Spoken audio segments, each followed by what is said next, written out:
Hello guys, welcome back to my channel guys. Sorry if my voice sounded a little bit uh different for a second there. Anyways, we're back at Usu Chen's channel. Please subscribe to his channel, tell him I sent you, and subscribe to my channel and help me grow this bad boy so I can keep making more entertaining videos like this and put it out for you guys. So today we're gonna watch this video. It's 13 teased heroes based on lore. So let's see if there's anything that excites us. Okay. All right. Let's check out the video. Hidden throughout the lore of Marvel Rivals that we haven't seen yet. Female We've already seen Galactus. characters like Daredevil, Emma Frost, and Angela make the leap from lore mentions to playable heroes. So the question is, who's next? In today's video, we're diving into the subtle hints, clues, and references that could reveal the next wave of potential heroes coming to the world of Marvel Rivals. It would make sense with if such a Cyclops was in this massive game. list of potential characters. We'll be breaking each one down in their own section. And remember, this video is purely speculative, based on what we can gather from in-game lore and subtle hints. With that being said, let's kick things off with our first potential hero, Ghost Rider. When the new map Heart of Heaven in Kunlun was introduced, it came loaded with Easter eggs from Iron Fist corner of the Marvel Universe. From Lausa, Angela's sister, cradled in a protective sphere under the watchful eye of Lin Lie, to murals of the immortal beasts and legendary Iron Fists of the past, the map is filled to the brim of references. One mural in particular stands out. It features Fan Fei, the first Iron Fist, alongside her legendary team, the Avengers of 1 million BC. This prehistoric lineup of Earth's mightiest heroes banded together to defeat a celestial swarm, and it included Firehair, the first mutant and avatar of the Phoenix, Odin Borsum, the Allfather of Asgard, Agamotto, the demigod sorcerer supreme, Mosey, the Black Panther of the Panther tribe, Starbrand, the planetary defense system, and finally, Ghost, the very first Ghost Rider and Spirit of Vengeance. Interestingly, Mosey has already been added to the game as a Black Panther cosmetic. That suggests the other members of this ancient team could follow suit. Agamotto for Strange, Odin for Thor, Firehair for Phoenix, Fan Fei for Iron Fist, and there's one member with no modern counterpart in Rivals yet, Ghost Rider. For anyone unfamiliar, the Ghost Riders are human hosts bonded with the spirit of vengeance, granting them supernatural powers of nearly divine scale. Their origins are mysterious. Some say they're fragments of God's power, others claim they're demons serving Mephisto. Regardless, their abilities are described as boundless and godlike, limited only by the imagination of their human hosts. But if the spirit were to take full control, the results are said to be biblically catastrophic. Now, one of the community's biggest concerns is whether Ghost Rider could even make it into Rivals due to Chinese content restrictions surrounding skeletal designs. But here's the clever part. The mural depicts Ghost Rider fully engulfed in flames with the skull shape largely obscured. This could be a creative workaround that allows NetEase to honor the character's essence while staying within regulations. Ghost Rider is a highly requested fan favorite pick who would make a perfect Vanguard in my opinion, and this mural might just be our first real hint that the Spirit of Vengeance could ride his way into Marvel Rivals. With so many cosmetics introduced over time, it can be tricky to figure out which ones are actually, quote, canon, unquote. In the world of Marvel Rivals where the Chronoverse and the Multiverse collide, the possibilities of different hero variants fighting each other are infinite. Because of that, I don't want to dismiss the flavor text of some cosmetics. Someone needs to explain the Chronoverse. Take Luna Snow's Minty Beats default recolor for example. Its description says, "Got a wild invite from Douglas Ramsey today to perform on Krakoa, but he said to dress like mint chocolate chip ice cream since it's the giant living island's favorite flavor."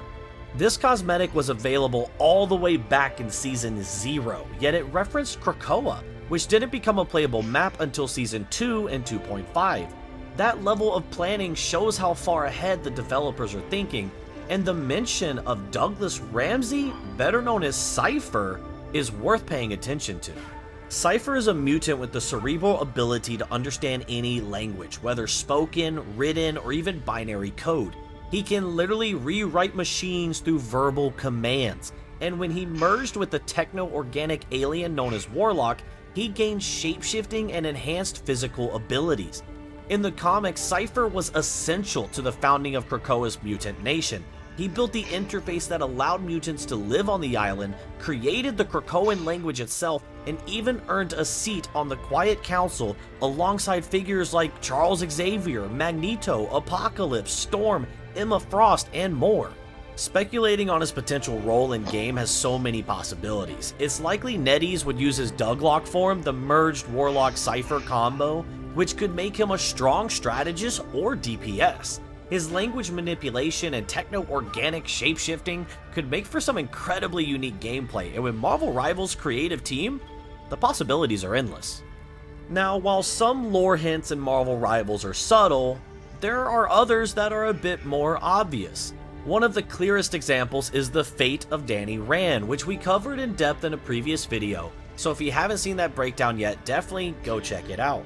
In short, Danny has been confirmed to have ascended into Valhalla after a brief encounter with Angela in Hell, where he pointed her towards Kunlun, setting in motion the events of Season 4 I love the hand. and 4.5. The hand is pretty cool. While Danny cool may ninja currently sport. reside Ninja in the death cult. afterlife within the Rivals timeline, his story in the main 616 comics have taken a surprising turn. As of 2025, Danny Rand has returned from the dead in the ongoing Undead Iron Fist storyline, a new arc that sees him revived temporarily to fulfill a mysterious mission.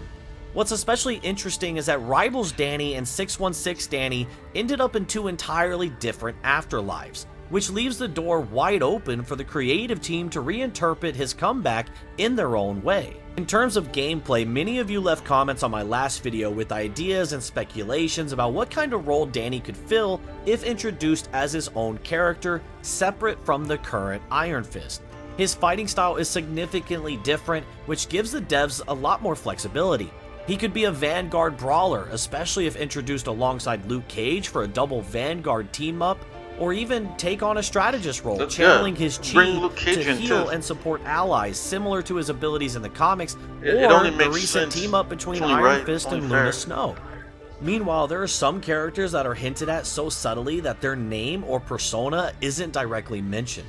Season 4 introduces a new team-up ability for the mutant magic called Chains of Sidorak, and the mention of Sidorak is anything but a throwaway, as Sidorak is an extra-dimensional being known as a Lord of Oblivion and the Destroyer, worshipped in primitive times as a god and demon before being banished to his own plane of existence. To extend his power on Earth, Sidorak selects a single avatar, enhancing them to become the unstoppable Juggernaut. Cain Marko, better known as Juggernaut, has a long, complicated history as an enemy and sometimes ally of the X-Men. Fueled by his childhood trauma and his rivalry with his stepbrother Charles Xavier, Cain's life led him to eventually discover the Temple of Sidorak, where he became the unstoppable avatar of Sidorak.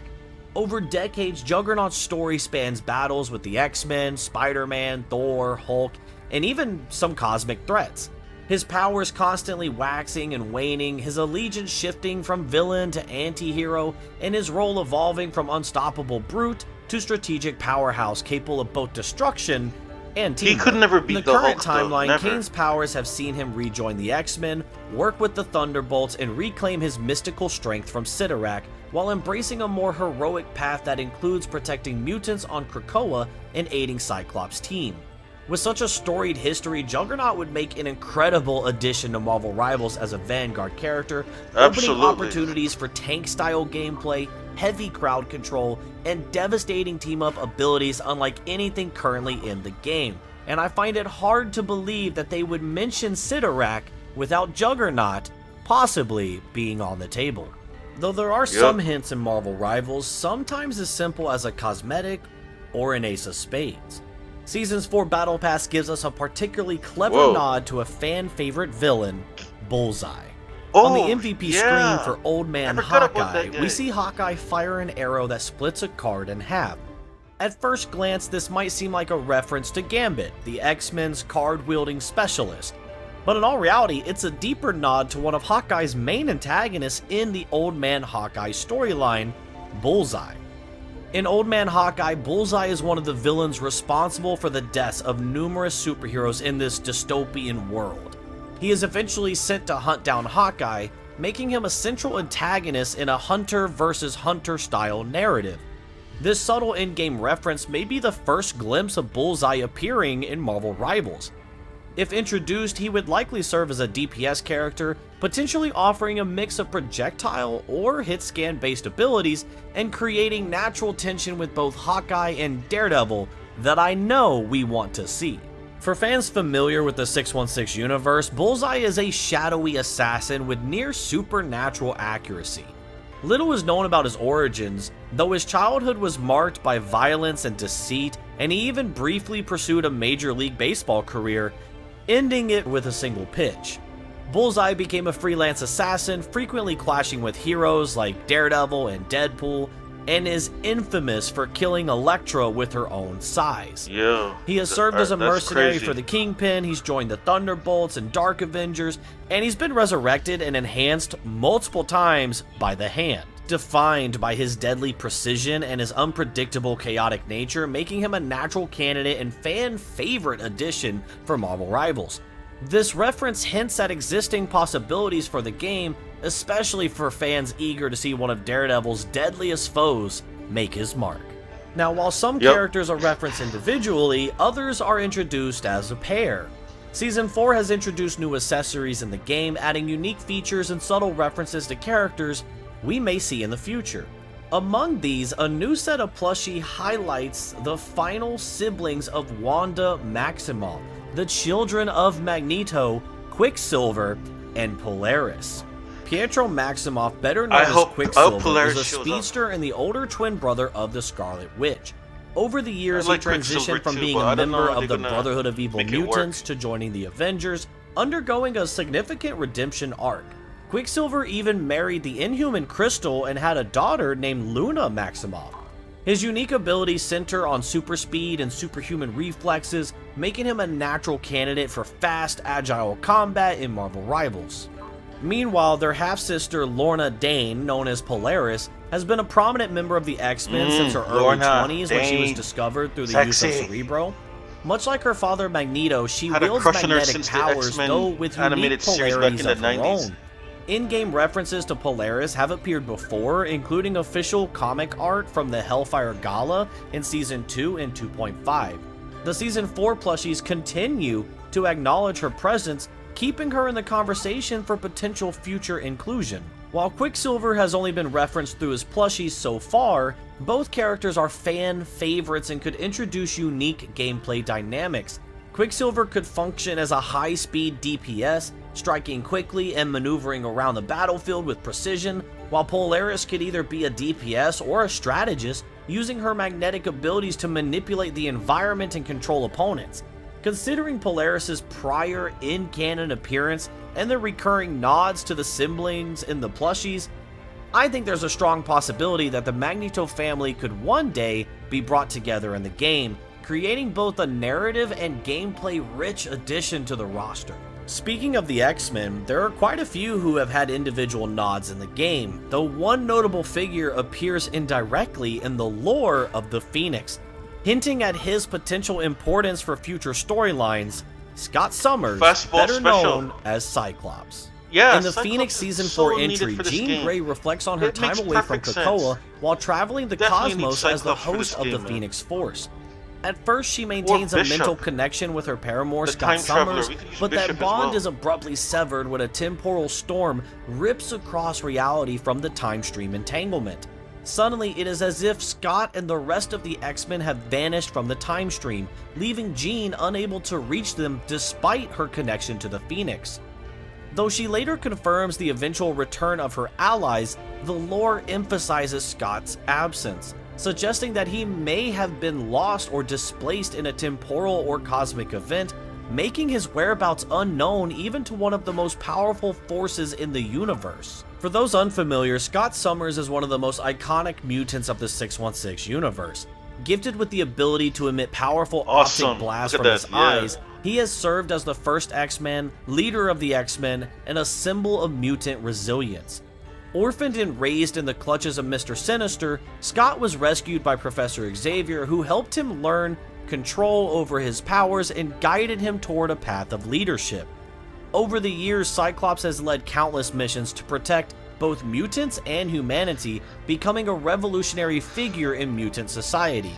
He has transformed the X-Men from a team of heroes into a global force fighting for the survival and integration of mutant kind, occasionally even clashing with fellow heroes when necessary to protect his people.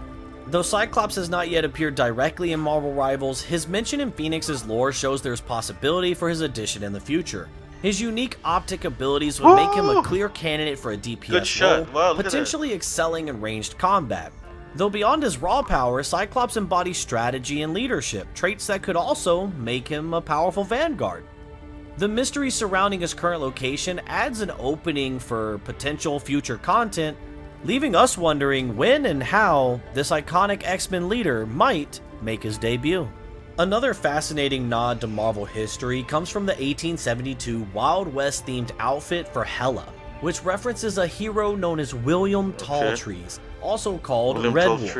I actually could go on a huge tangent about this because I love all things Wild West, but I'll keep it short. The 1872 Wild West cosmetics in Marvel Rivals come from Earth 51920, a timeline reshaped after the multiverse collapsed during Secret Wars. In this universe, portions of the old Earth were reconstructed into a Western-themed battle world under the will of God Emperor Doom, with towns like Timely and its surroundings taking on a frontier aesthetic. While the specifics of that story are complex, the cosmetics give us a fun way to see iconic characters reimagined in this alternate setting. But anyways, back to Red Wolf. The Red Wolf mantle, much like Black Panther, is a role bestowed by the god Owayodata, part of a pantheon worshipped by Native American tribes in the West and Southwest. Unlike others who briefly held the mantle, the 616 version of Red Wolf was granted superhuman abilities on par with Black Panther, including enhanced strength, speed, reflexes, and durability, along with an indomitable will capable of resisting telepathy. The in-game reference is found in the flavor text of the Grim Lady cosmetic for Hela, where it says, "Extra, extra, get your timely bulletin. Fear stalks Timely, folks. Our new sheriff, Red Wolf, has vanished, gone like a ghost in the dust." This text directly hints at the presence of Red Wolf in the 1872 Wild West timeline, and positions him as a heroic figure whose disappearances sets the stage for conflict. Though his Earth 51920 counterpart is noted as vanished, there's no reason Red Wolf couldn't be introduced as a different variant for the game. His abilities lend themselves naturally to a DPS role, potentially incorporating animal summons or something similar into his gameplay. His appearance in Marvel Rivals would not only honor a lesser known but significant hero in Marvel's lore, but also expand the variety of unique characters and representation for players. Now here's one that might surprise some people. Deep in the Vampire Siege storyline of Season 1 and 1.5, there's a short but telling exchange between Spider-Man and Cloak and Dagger that quietly confirms Morbius exists in the Marvel Rivals universe. Man, everybody exists. Caught us by the Queensboro Bridge. Oh, me too. You'll never guess who showed up to save the day. Morbius. No way. Things got weirder from there. I'll tell you about it sometime. This brief moment gives us a surprising amount of information. Not only is Morbius confirmed to exist in the world of Marvel Rivals, he was active during the Vampire Siege, and, more importantly, fought on the side of Spider-Man and the heroes against Dracula's forces. That flips the usual expectation of Morbius as a morally gray or even villainous figure, and positions him as a potential ally in the conflict. For those who do not know his backstory, Michael Morbius was born in Greece with a rare blood disease. He grew up brilliant but isolated, and later became a Nobel Prize-winning scientist alongside his friend Emil Nikos. In a desperate attempt to cure himself, he experimented with vampire bat DNA and electroshock therapy. The procedure worked, but with a horrifying twist, transforming him into a living vampire. Morbius gained enhanced strength, speed, flight, rapid healing, and a need to consume blood to survive. Unlike supernatural vampires, his condition is the result of science, not mysticism, which makes him a unique figure in Marvel's supernatural world. Over the years, he's fought Spider-Man, he's worked with the X-Men, joined the Legion of Monsters, and even acted as a reluctant hero in events like Spider Island and Absolute Carnage. But when it comes to Marvel rivals, Morbius has a lot of potential. His enhanced speed and flight abilities make him a strong candidate for a DPS role, possibly functioning as a high-mobility, assassin-type dive character. However, it could also be interesting to see him as a frontline vampire vanguard, leading into his resilience and lifesteal abilities to hold the line for his team. His involvement during the Vampire Siege already hints that he's not just lurking in the shadows, so a future playable appearance feels more like a matter of when than if. While some characters are referenced subtly in the game, very few have multiple points of recognition like Amy Han, the White Fox. Players can spot direct nods to her in the background of Luna Snow's Mirage 2099 skin, where both she and the Agents of Atlas, which is the team that Luna Snow and the current Iron Fist are members of, are referenced. There's also dialogue between Iron Fist and Luna Snow that explicitly mentions the Agents of Atlas, hinting at the potential for these heroes to unite. Been too long since we did this together, Luna. Ready for an encore? An Agents of Atlas reunion tour? I don't know. You can't deny that would be a hot ticket. Maybe, but I've always preferred the cold. As well as a White Fox plushie in the new set of collectibles, signaling the importance of her friendship with Luna Snow. In the main Marvel 616 timeline, Amy Han is the last of the Kumiho, a mystical Korean dokabi who hunts by seducing men to tear out their hearts. Trained by her mother and grandmother to hide her true form, Amy navigated a world that hunted her kind almost to extinction before being recruited by South Korea's National Intelligence Service and eventually becoming the director of its superhuman response team, the Tiger Division, under the superhero alias White Fox. Over the years, she has faced everything from street gangs and rogue Kumiho to cosmic threats. She's traveled across alternate dimensions with the Ultimates and led South Korean heroes during major events like the War on the Realms alongside Crescent and Luna Snow. Combining her abilities with tactical leadership, Amy has proven herself as a formidable operative both solo and in a team, while her alliances with heroes like Domino and Ghost Spider and encounters with mystical forces such as Agatha Harkness showcase her adaptability in both human and superhuman conflicts. The in-game references position White Fox as a strong candidate for introduction, especially given her ties to the Agents of Atlas. With her abilities as a Kumiho, Amy could serve as a DPS character in the game, with potential for unique mechanics that include stealth, agility, and even animalistic or mystical attacks. The combination of her rich history, connections to other playable characters, and recent in-game references make White Fox one of the most intriguing candidates for future additions to the roster.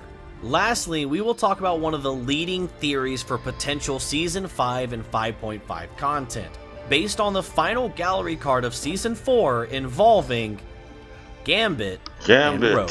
In the final gallery card of Season 4 titled Raising the Stakes, Sholau receives a message from the Grand Master, stating that he will not be able to attend the Shenlong tournament due to complications with a recent event involving the Collector, potentially hinting at Season 5's location or theme. More importantly, the Grand Master gives Sholau a unique playing card, which he believes is infused with Shoulau's chi, and the final remarks of the message read, "I do hope that you have plans to keep these heroes in line. Should they decide to deviate from the rules, they have a tendency to do so, I've found. And if you play your cards right, and they don't drain every last bit of your life force, I may make an appearance at your next tournament, myself." This remark seems to directly reference the powers of Gambit and Rogue, implying that the Grandmaster or Collector may have recently crossed paths with both heroes, potentially setting up the conflict and characters of Season 5. While this remains speculative, it is currently the leading theory among fans. For those unfamiliar with the duo, Gambit, also known as Remy LeBeau, is a mutant with the ability to charge inanimate objects with kinetic energy, creating explosive results. He often uses playing cards as portable weapons. FYI, Gambit is the best part of Wolverine and Deadpool. If you've seen that movie, you know what I'm talking about. Gambit killed it in that movie, bro. I was so happy and so satisfied with it. It was fantastic.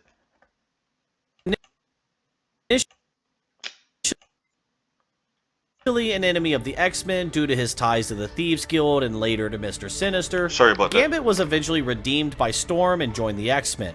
Over time, he developed a complicated romance with fellow mutant Rogue, and the two eventually married. Rogue, whose real name is Anna Marie LeBeau, possesses the uncontrollable ability to absorb the energy, abilities, memories, and even personality of anyone she touches. Originally a runaway adopted by Mystique and Destiny, Rogue's powers manifested traumatically when a first kiss put a boy into a coma. FYI, Gambit is not the only X-Men Rogues had a romantic relationship with. She also had a romantic relationship with Bishop, the time traveler, and they hinted that they were like pretty sexual. I didn't read the book myself, but I'm sure they probably used like power dampeners, or the writer just didn't bother with that power. But Rogue and Bishop were touching, and they did tear up the sheets. They made a lot of humping and pumping going on at night in the X Mansion in Rogue's room, thanks to Bishop. And Gambit had to run away and cry like a little girl. Back to our show. She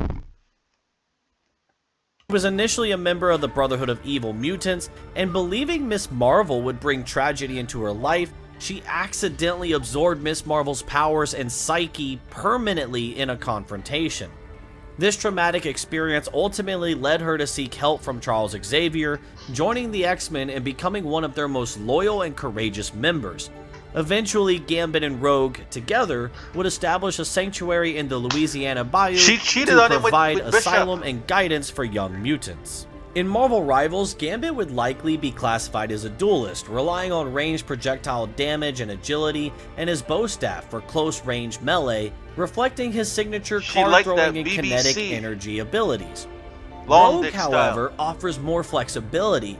While many might assume her primary ability is absorbing powers, making her a strategist similar to Loki, her permanent acquisition of Miss Marvel's superhuman strength and flight could allow her to function as a vanguard, giving her a frontline combat presence. Together, Gambit and Rogue would make a compelling pair on any roster, combining tactical ranged offense and adaptive strength-based capabilities. As Season 5 draws closer, more hints will likely emerge regarding these characters' roles and interactions, but for now, Gambit and Rogue remain an exciting and highly anticipated prospect for future content. And there you have it. 13 potential heroes who could join Marvel Rivals' growing roster based on subtle references scattered throughout the game. But let me ask you, what do you think about these picks? What roles or powers do you imagine they might have? They're not bad. If you want to see the series continue, leave a comment below with your thoughts and let me know if there are any heroes I might have missed. They just might make it into the next one. And if you like this video... Actually, yeah, you did. You miss Bishop when he met Rogue, and he said he kicked he kicked Rogue's door down, and he's like, well, Gambit's and Rogue's room, kicked down the door, and he's like, I'm Lucas Bishop, and I'm here to fuck your wife, long dick style. You forgot that part.